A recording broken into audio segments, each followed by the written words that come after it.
Hello, our beautiful customers. This week we are going to be featuring the amazing Moringa Black Soap with its golden texture. This soap is so good and it is suitable for all skin types. It is suitable for both men and women as well. This soap is good for hyperpigmentation, skin breakouts, acne, skin conditions, as well as people that have skin infections. Yes, this soap is the ideal thing you need in your shower every day. Personally, what I love about this soap is that its soap is so good and it foams effortlessly.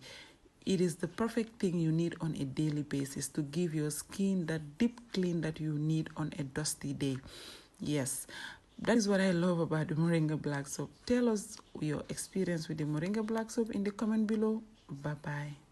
Salam sun customer yi jomba ñaawi semaine bi nag sun Moringa Black Soap bi nañ leen isil ak melokaanam bu jéggi dayo bi mashallah saabu bi dafa baax dañ ko defar ak gàncax yoo xam ne dafay musal sa der bi si bépp xeeti yaaxu-yaaxu boo xam ne day yàqa der saabu bi baax na si góor baax na si jigéen saabu bi dafay xub tuuti rek nga def mu xub nga sangu raxas sa der bi ba pare mu bàyyi sa der bi mu ngi nes na si set liis saabu bi moom rek nga soxla soo wàccee fekk sa yaram baa ngi tilim mu dimbale sa der bi raxas ko ba sa yaram bi set ngay feel fresh and clean saabu bi